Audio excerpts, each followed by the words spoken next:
Welcome back to my garden. Now this is the medicinal part of my garden, and you'll notice that my common St. John's wort, Hypericum perforatum, is just looking a little sad because she was just transplanted a couple days ago and she probably wants a good drink right about now. But this stuff grows by the side of the road in Missouri, in my area, in my zone. I'm in zone 6A. And it's so easy to recognize because it grows on a little shrub like this, and you'll usually see it in a long stretch. And it's Hypericum, which I watched the Herbal Jedi, and he says hyper means to be placed above and curicum means altar. And I wish I could show you, but if you hold one of her little leaves up to the sun, it looks like little perforated holes. I don't think that's going to show up for you here, but actually, if you were looking at it with your naked eye, you could see it looks like little perforations in those leaves. That's one way to tell that it's St. John's wort.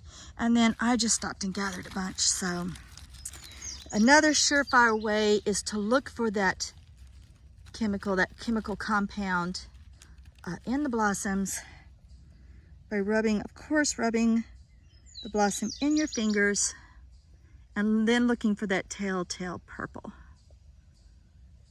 You see that purple? See how that turned purple? Hypericum perforatum, St. John's wort. Another way is you'll just notice it's like the happiest color of yellow in a flower that you could ever come across. It's like, look at me, I'm so yellow. I'm so crazy yellow sitting up here on this low shrub.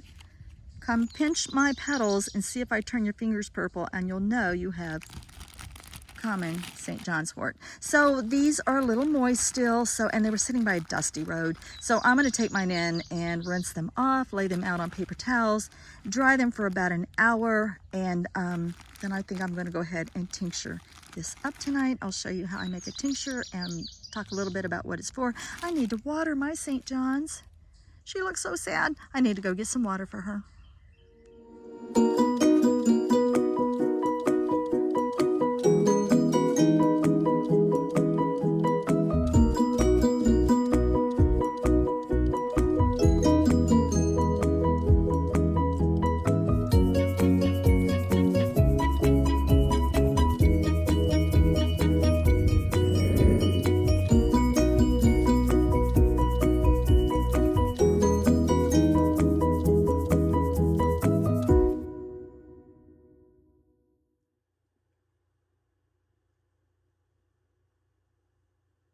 Alright, so I brought my plant matter back into the house, and with St. John's wort, I am absolutely going to use fresh plant matter. You do not want to dehydrate this to make your extractions, because you're after that hypericum, that chemical compound that turned my finger purple. That's what you're after. And if you wait until this plant dries, this common St. John's wort dries, then you'll lose all of that hypericum chemical compound that's in there, and it just would be useless. So what I do is I kind of sort her. Since I picked her in the wild and she was on a dusty road, I just tend to sort of, because I'm making a medicine, I do use peroxide and wipe things down, my shears, my dish, and I threw all my blossoms in here, and I have a little friend, a little ant running around, and I don't want to tincture that ant, so I'll release it. And much like beans, I just simply sort and cut away the stems, because all the hypericum is in the blossoms.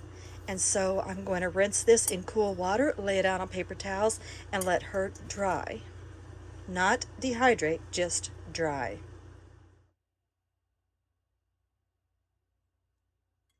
Alright, so my common St. John's wort blossoms are now dry. They're bug-free, they're dust-free, and I've just got a really clean mason jar. Remember, again, I didn't dehydrate them. I just dried them because I had to rinse mine since they were on a dusty road. So I want to fill my jar up about 2/3 full, and that's just about perfect. And then you want to use 100 proof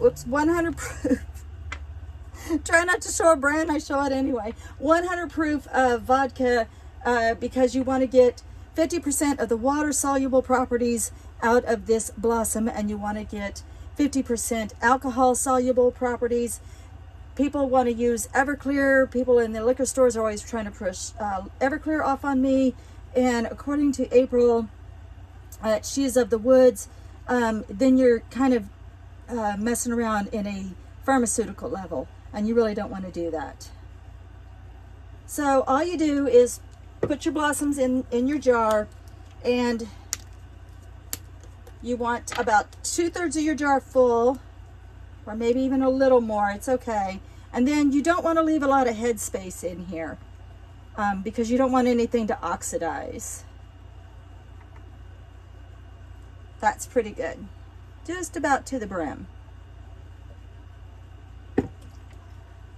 So this tincture is actually going to turn bright red, and again, that's at hypercurum. Do not set this in the sun. People want to set their tinctures in the sun, and the sun's job is to break things down. That's why medicine usually comes in used to come in cobalt blue, now it comes in amber bottles, dark bottles, because the sun rays will degrade this. You definitely want to label it. You only want the ingredients that you've got in here, which is nothing more than St. John's Wort, hypercurum purpuratum, where I found it, what my date is that I created it, and what else is in here, which is 100 proof vodka. That's it. You set this in a cool, dark space for 6 weeks. Take it out, strain the plant matter off. People are like, turn it upside down, shake it, do this, do that. There's just no need. If you do it like this, there's no need for all of that. It just needs to sit here, be left alone, or sit in a dark place, be left alone, do her magic, and make you this beautiful tincture that's going to help, it's going to help me with seasonal affective disorder.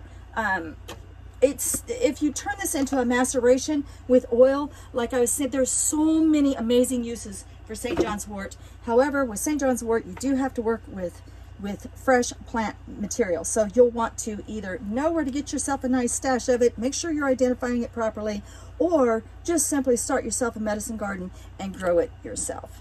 All right, guys, I'll try and put looks like it's already kind of turning red. I'll try and put a follow-up up to this at some point and let you all see the beautiful red tincture that this is going to create. Okay, guys, love and light. Take care of your health. Blessed be.